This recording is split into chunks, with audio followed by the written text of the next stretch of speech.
ఏడడుగుల బంధం పార్ట్ 22 రచన మీనా కుమారి గారు. వీడియో చూసే ముందు ప్లీజ్ తప్పకుండా లైక్ చేసి సబ్స్క్రైబ్ చేసుకోండి. పడిపోయావా నా పాటకు అంటూ గట్టిగా పట్టుకున్నాడు కృష్ణవర్మ. ఇదిగో కూర్చున్నానని హద్దు మీరితే బాగోదు తెలుసా అన్నది కోపంగా శ్రావణి. నిన్నేమన్నా ముద్దు పెట్టుకున్నానా? నడుం నా దగ్గరే ఉంది, అయినా పట్టుకున్నానా? వెనక్కు తిరిగినప్పుడు హఠాత్తుగా ఏమైనా ముద్దు పెట్టేశానా అంటూ చిలిపిగా నవ్వుతూ ఉన్న కృష్ణవర్మ మాటలకు పైకి లేవబోయింది శ్రావణి. రెండు చేతులతో గట్టిగా పట్టుకున్నాడు కృష్ణవర్మ.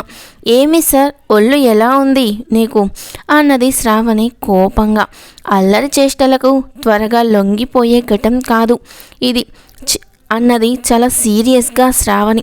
అమ్మో, కోపం వచ్చేసింది అమ్మాయికి, భయం వేస్తుంది. ఎలా అన్నాడు కృష్ణవర్మ. అసలు ఏంటండి మీరు? అమ్మో, వర్షం పడుతుంది కృష్ణగారు, మా అమ్మ కంగారు పడుతుంది. ముగ్గురు ఆడపిల్లల్ని కన్న తల్లిదండ్రులకు తెలుస్తాయి ఈ బాధలు హే అంటూ ఉంది శ్రావణి చాలా గారాబంగా. అయితే ఒక చిన్న ముద్దు పెట్టు, వెళ్ళిపోదాం. నాకు సిగ్గుగా ఉంది, ఇప్పుడు కాదు, ప్రస్తుతానికి భయంగా ఉంది. భయంగా ఉన్నప్పుడు ప్రేమ ఎలా కలుగుతుంది అన్నది శ్రావణి.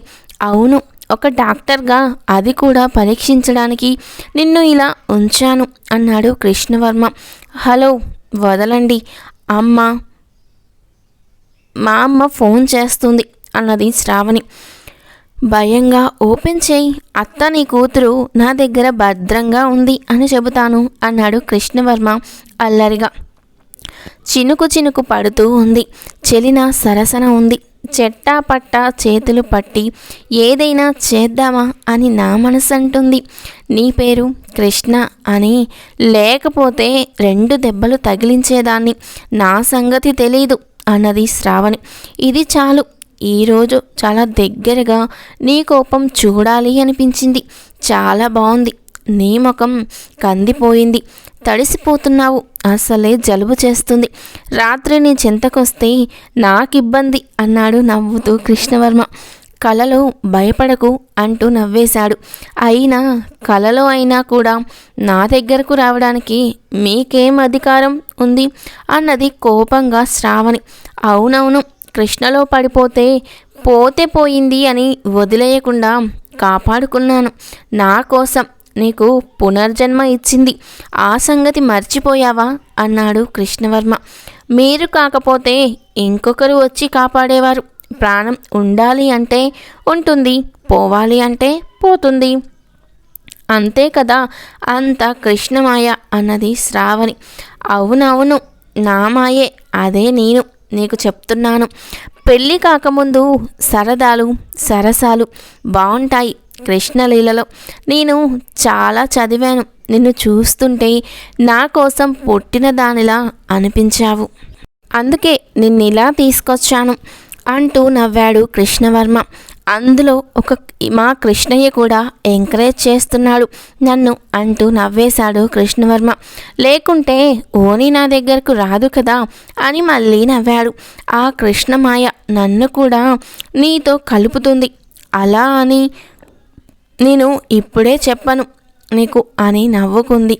ఇల్లు వచ్చింది. ఇంతలో దేవిక గారు ఎదురే ఉండి చూస్తూ ఉన్నారు భయంగా. మా అత్తగారు కూడా చాలా బాగుంటారు, కానీ నీ అంత గడుసువారు కాదు. ఆంటీ గారు కంగారు పడుతున్నారా? వర్షంలో తడుస్తూ ఆడుతూ ఉంది. ఇంటి దగ్గర అమ్మమ్మగారు భయపడతారు అని చెప్పి తీసుకొచ్చాను అన్నాడు కృష్ణవర్మ శ్రావణి వైపు తిరిగి కన్ను కొడుతూ. ఈ వ్యవహారం చాలా ముదిరిపోతున్నట్టుంది నాకు తెలిసి అంటూ నవ్వుతూ ఉన్నారు దుర్గమ్మగారు వారిద్దరిని చూసి. మీ ఆరోగ్యం ఎలా ఉందో కూడా చూద్దామని వచ్చాను అమ్మమ్మగారు. ఏమిటో మిమ్మల్ని చూస్తుంటే నాకు మా అమ్మమ్మగారే గుర్తొస్తున్నారు అన్నాడు కృష్ణవర్మ. మా నాన్నే మా బాబే. అరరే, ఎంత మంచివాడివయ్యా నువ్వు. ఇదిగో దేవిక, అబ్బాయికి కూడా సున్నుండలు పెట్టు అని చెప్పారు దుర్గమ్మగారు. పైనుండి దిగి వస్తూ ఉంది గీతిక. ఏమిటి, ఇతని కారులో వచ్చింది శ్రావణి. శ్రావణి, ఇప్పటిదాకా ఎక్కడున్నావు అన్నది కోపంగా గీతిక. కృష్ణవర్మ వైపు ఒక చూపు చూస్తూ, అతను నా కోసం వచ్చాడు లేవే, నీ పని నువ్వు చూసుకో అన్నారు దుర్గమ్మ గారు. ముసల్దానికి ఏమి పని ఉండదు, అనవసరమైన వాళ్ళందరినీ ఇంటి చుట్టూ తిప్పుతూ ఉంటుంది అని తిట్టుకుంటూ లోపలికి వెళ్ళిపోయింది గీతిక. ధరణి వాళ్ళు దగ్గరకు వచ్చేశారు అంట ఫోన్ చేసి చెప్పింది. వెళ్ళడమే దర్శనమైపోయింది. అంతలోనే రవివర్మ ధరణి వాళ్ళు వచ్చారు. అబ్బా, చాలా హ్యాపీగా ఉంది మా ప్రయాణం అంటూ నవ్వుతూ చెప్పాడు రాజా. అసలు బావగారు ఒక్కటే అల్లరి అంటూ నవ్వుతూ ఉన్నాడు. రవివర్మ కృష్ణవర్మని పలకరించాడు. అమ్మమ్మ గారికి మీరే చూస్తారంట కదా అని అడిగాడు. అవును, అందుకే వచ్చాను అన్నాడు కృష్ణవర్మ. ఉన్నట్టుండి వర్షం బాగా పెరిగింది. ఆనందరావు గారు నవ్వుతూ లోపలికొచ్చారు. నేను కార్ డ్రైవింగ్ చేస్తాను అంటే ఊరుకోరు కదా, బావగారు నన్ను నమ్మి నాకు డ్రైవ్ చేసే ఛాన్స్ ఇచ్చారు ఘాట్ రోడ్లో అంటూ నవ్వాడు. ధరణి తమ్ముడు సంతోషం చూసి తెగ ఆనందపడింది. ధరణి దగ్గరకు చేరిపోయారు గీతిక, శ్రావణి. అక్క, దర్శనం బాగా జరిగిందా అంటూ నవ్వుతూ అడిగింది గీతిక. మీ అక్క నాకు ఆకాశంలో నక్షత్రాలు చూపించింది అన్నారు రవివర్మ. అదేంటి బావగారు, పట్టపగలు ఆకాశంలో నక్షత్రాలు అన్నది శ్రావణి. ఘాట్ రోడ్ తిప్పుతుంటే వాంతులయ్యాయి ధరణికి అన్నారు ఆనందరావు గారు నవ్వుతూ. అదేంటి అప్పుడే వాంతులు అన్నది శ్రావణి. అందరూ నవ్వేశారు పెద్దవాళ్ళు. చాలే నోర్మొయ్, తిక్క ప్రశ్నలు నువ్వు అంటూ తిట్టారు దుర్గమ్మ గారు. కృష్ణవర్మకు లోపల నవ్వు ఆగట్లేదు. లేకుంటే ఏమిటి ప్రశ్నలు అని అనుకున్నాడు. మీ అక్క కన్నా చుక్కలు ఇప్పుడు నువ్వు నాకు చూపించావు అన్నారు రవివర్మ నవ్వుతూ. అందరూ ఒక్కటే నవ్వులు. పిచ్చి ప్రశ్నలు వేయకు అన్నది ధరణి శ్రావణి చెవి పట్టుకొని. మీరేగా పెళ్ళయ్యాక వాంతులైతే ఏదో అంటారు, అందుకే అడిగాను అన్నది శ్రావణి. అసలు డాక్టర్ కోర్స్ చదువుతున్నావా శ్రావణి అన్నాడు కృష్ణవర్మ నవ్వుతూ. నాకు తెలుసు మా బావగారిని ఆట పట్టించాలి అని. నువ్వు బావగారిని కాదు ఆటలు పట్టించింది నన్ను అన్నది ధరణి. అన్నీ అల్లరి మాటలు, అల్లరి చేష్టలు. ఈ మొక్కుతాడు వేసేవాడు అల్లరివాడే అవ్వాలి, లేకుంటే మామూలు వాళ్ళని నువ్వు గెలవనివ్వవు అంటూ ఒక చూపు కృష్ణవర్మ వైపు, ఒక చూపు శ్రావణి వైపు చూసి నవ్వింది దుర్గమ్మ. కృష్ణవర్మ కూడా నవ్వుతూ ఉన్నారు. అందరూ ముచ్చటగా కూర్చున్నారు. కృష్ణవర్మ దుర్గమ్మ గారిని పరీక్ష చేసి, ఇక నేను వెళ్ళొస్తాను. ఏంటమ్మా, మీ బావగారికి పాయసంలో ఉప్పు వేసినా గారెలలో బెల్లం వేసినా కూడా రుచి తెలియలేదంట అంటూ నవ్వారు ఆనంద్ గారు. అది అక్క చేతి మహిమ అంట, బావగారు తెగ నవ్వించారు అంటూ రాజా నవ్వుతూ ఉన్నాడు. సరే, నేను పైకి వెళ్తున్నాను స్నానానికి నీళ్ళు అంటూ ధరణి వైపు చూశారు రవివర్మ. అక్క, నువ్వు వెళ్ళు, బావగారికి భయమట, వేడి నీళ్ళు ఎలా వస్తాయో తెలుసు కదా, బావగారు కావాలని అక్కని పిలవడం కాకపోతే అన్నది శ్రావణి. ఆపవే అంటూ దుర్గమ్మ గారు ముద్దుగా కసిరారు మనవరాల్ని. అల్లరమ్మాయివి నువ్వు అంటూ నవ్వారు రవివర్మ. చాలా ముచ్చటగా అందంగా నవ్వుతూ మాట్లాడుతున్న శ్రావణి వైపు చూస్తూ అలా ఉండిపోయాడు కృష్ణవర్మ. అంతలోనే తేరుకొని వెళ్ళొస్తాను అంటూ పైకి లేచాడు. బాబు, ఈ స్వీట్స్ తినండి ఇంటికెళ్ళాక అంటూ ప్యాక్ చేసి ఇచ్చారు దుర్గమ్మ గారు. స్వయంగా ఇంట్లో తయారు చేయించిన సున్నుండలు, లడ్డూలు, మైసూర్పాక్ అన్నీ మంచి నేతితో చేయించాము అని చెప్పారు దుర్గమ్మ గారు. అలా నువ్వు ఎంత బాగా చెప్పినా నువ్వు తినవచ్చు అని ఏమీ చెప్పరు డాక్టర్ గారు. వేషాలు వెయ్యకే నానమ్మ అన్నది శ్రావణి దుర్గమ్మ గారి వైపు చూస్తూ. చూడు బాబు, ఏదో సున్నుండలు చేశాక రోజుకొకటి తింటున్నాడు అంతే. ఇదివరకు రోజుకి అరడజన్ తినేదాన్ని. మాయదారి షుగర్ జబ్బు కొద్దిగా వచ్చిందన్నారు, అప్పటి నుంచి మానేశాను అన్నారు దుర్గమ్మ గారు. ఒంటి నిండా షుగర్ ఫ్యాక్టరీ ఉంటే మరొక షుగర్ నీకెందుకే అన్నది నవ్వుతూ శ్రావణి. నా మనవడి పెళ్ళయ్యి వాడి పిల్లల్ని ఆడించే వరకు ఉండాలి నేను, అందుకని జాగ్రత్తగా ఉంటున్నాను అన్నారు దుర్గమ్మ గారు నవ్వుతూ. రాజా నవ్వుతూ ఉన్నాడు. ఇప్పుడు అంత సిగ్గుపడాల్సిన అవసరం ఏమీ లేదు, కానీ నీ పుస్తకాలు నువ్వు చూసుకోరా వెళ్ళి అన్నారు ఆనందరావు గారు. శ్రీనివాసరావు గారు వచ్చారు. అందరినీ పలకరించారు.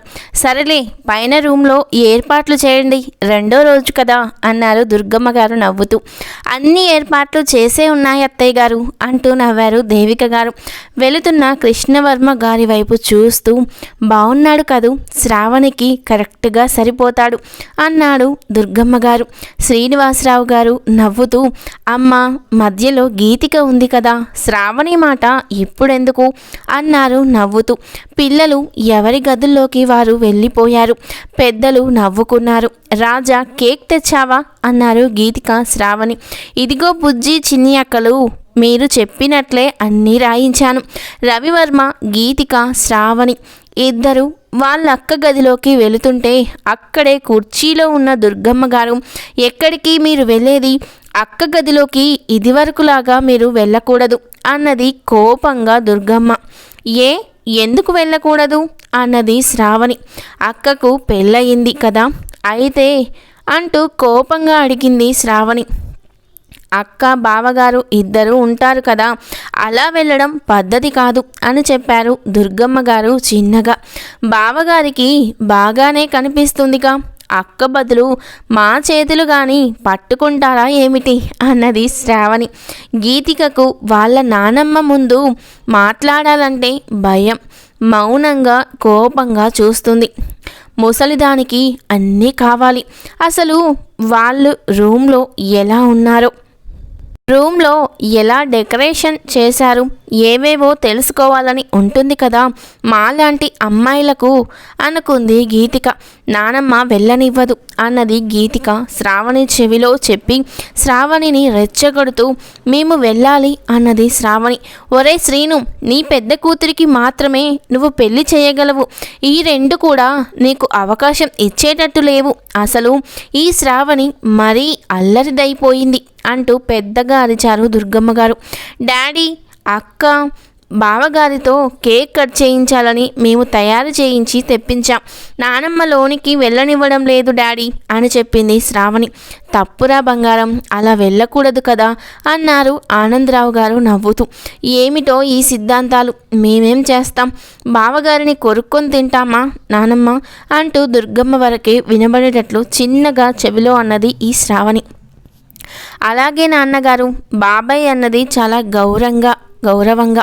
ఒరేయ్, నా చెవిలో ఇష్టం వచ్చినట్టు మాట్లాడి నీ ముందు నటిస్తుందిరా నీ కూతురు అంటూ అరిచారు దుర్గమ్మ గారు. అబ్బా, అందుకే ఇటువంటి ముసలి వాళ్ళని తీసుకెళ్ళి ఓల్డేజ్ హోమ్లో పడేయాలి. అక్కడ అందరూ ముసలోళ్ళుంటారు, గీ బే అని అరుచుకుంటూ ఉంటారు అన్నది శ్రావణి ముసలమ్మలాగా నటిస్తూ.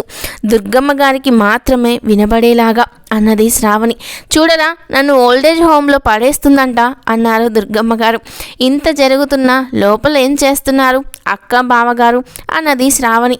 అయ్యో, బావగారు అంటే భయం లేదు, అలా మాట్లాడవచ్చా అన్నారు దుర్గమ్మ గారు బుగ్గలు నొక్కుకుంటూ. నొక్కుకోవడానికి బుగ్గలు లోతుకుపోయాయి, ఇంకేమి నొక్కుకుంటావు అన్నది శ్రావణి నవ్వుతూ. పైన ఏదో చేస్తున్నారు, పిల్లలు ఒకసారి పైకి వెళ్ళవచ్చు కదా అన్నారు శ్రీనివాసరావు గారు దేవికతో. గీతిక, శ్రావణి గల్లంతు. ఆపండి అన్నారు దేవిక గారు. అక్క గదిలోకి ఎందుకు వెళ్ళకూడదు అన్నాడు రాజా వచ్చి. ఒకవేళ సినిమాల్లో లాగా ఏమైనా పాటలు పాడుకుంటారా లోపల అన్నాడు నవ్వుతూ. ఓరి బడవా, నువ్వు ముదిరిపోయావా, మీ తాతగారు మా పెళ్ళైన కొత్తలో ఎన్నెన్నో జన్మల బంధం అని పాడుతూ ఉండేవారు అని సిగ్గుపడిపోయింది దుర్గమ్మ. మాట్లాడితే చాలు ఫ్లాష్ బ్యాక్లోకి వెళ్ళిపోతుంది ఈ ముసల్ది, మమ్మల్ని లోనకి వెళ్ళనివ్వదు అని కోపంగా చూసింది గీతిక. ఒరేయ్, నీ రెండో కూతుర్ని మాత్రం అస్సలు నమ్మకు, పెద్ద ముదురు అన్నారు దుర్గమ్మ గారు.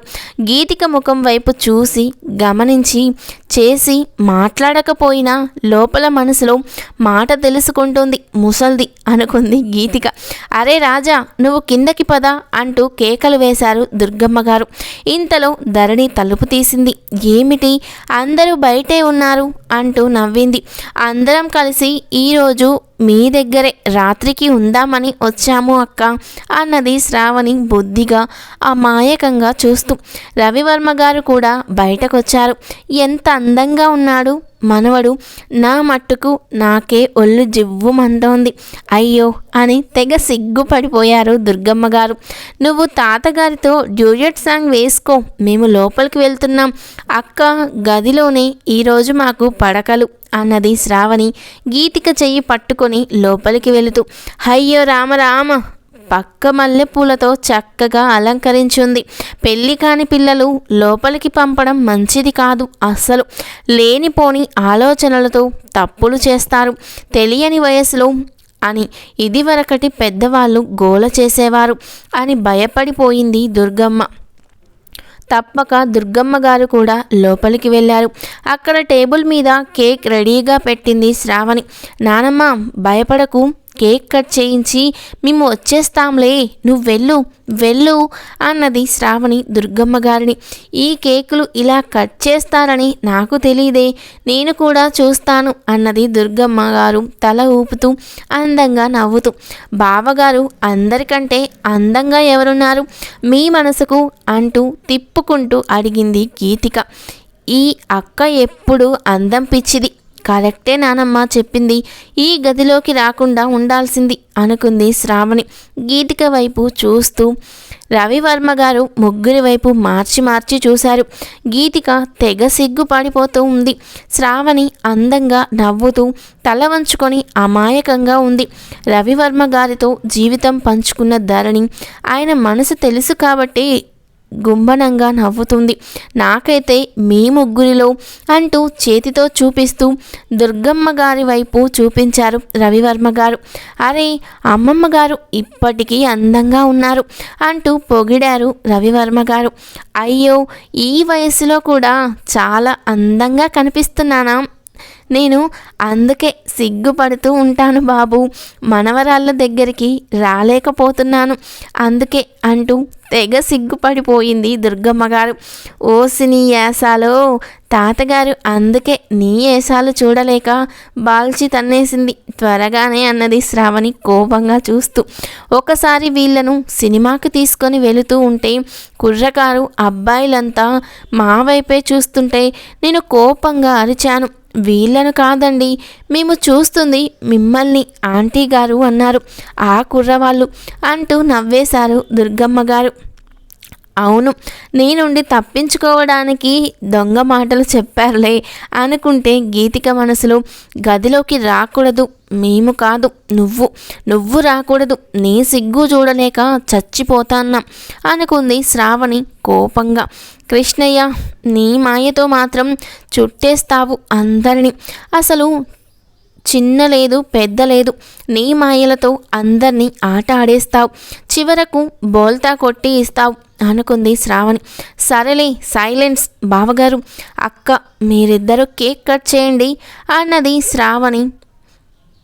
కేకు కట్ చేస్తుంటే పాటలు పాడారు గీతిక శ్రావణి. కేక్ కట్ చేసి ఆ క్రీమ్ కొద్దిగా ధరణి ముఖానికి రాశారు రవివర్మ గారు. ధరణి కూడా రవివర్మ గారి బుగ్గలకు రాసింది. శ్రావణి ఏది మిస్ కాకుండా ఫోటోలు వీడియోలు తీస్తుంది. ఒకరికొకరు తినిపించుకోండి అని చెప్పింది శ్రావణి. ఇద్దరు తినిపించుకుంటుంటే ముచ్చటగా ఫోటోలు తీసింది శ్రావణి. రాజా కూడా పైకి వచ్చాడు. అందరికీ కేకులు ఇచ్చారు. ఇక నడవండి బయటకు అన్నారు దుర్గమ్మ గారు. పక్కవైపు అలాగే చూసింది గీతిక. మల్లెపూల పాన్పు ఎంత హ్యాపీగా ఎంజాయ్ చేస్తారో అక్క వాళ్ళు అని మనసులో వయసు తాపత్రయంతో ఉండలేకపోయింది. అనుకోకుండా వెంటనే బయటకు నడవండి అంటూ దుర్గమ్మ గారు చేసిన హడావిటికి అందరూ బయటకు వచ్చేశారు. తలుపులు వేసేశారు. ధరణి తలుపులు గడియ పెట్టింది చిన్నగా. నాకు క్రీమ్ పూస్తావా అంటూ అక్కడ ఉన్న కేకు ముక్కల క్రీమ్ తీసి ధరణి ముఖమంతా రాశారు రవివర్మ గారు. ధరణి కూడా తగ్గకుండా అదే పని చేసింది.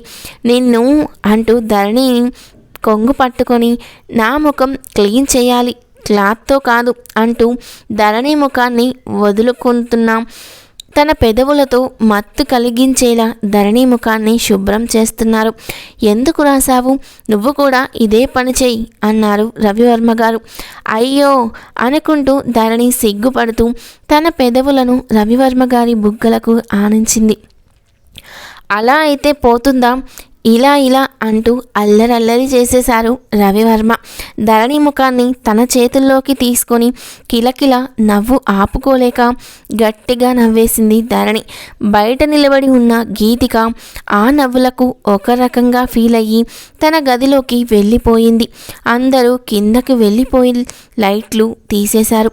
గీతిక మాత్రం అక్కడ నిలబడి ఉంది. ధరణి నవ్వులకు లోపలికి వెళ్ళిపోయింది. దుర్గమ్మ గారు పైకి లేచి ఎవరన్నా ఉన్నారేమో అని చూశారు. గీతిక అదృష్టం బాగుంది, అప్పుడే వెళ్ళిపోయింది. గీతిక ల్యాప్టాప్ ఓపెన్ చేసింది. ఆమె మనసుకు బోర్ కొడుతుంది. అన్నీ చూస్తూ ఎవరో స్టేట్స్ నుండి హాయ్ అని మెసేజ్ పెట్టారు. తర్వాత ఏం జరిగింది, గీతిక ఏం చేయబోతుంది, ఎలాంటి తప్పు చేస్తుంది అనేది నెక్స్ట్ పార్ట్లో తెలుసుకుందాం. వీడియో నచ్చితే లైక్ చేసి మిస్ అవ్వకుండా ఉండాలంటే సబ్స్క్రైబ్ చేసుకో.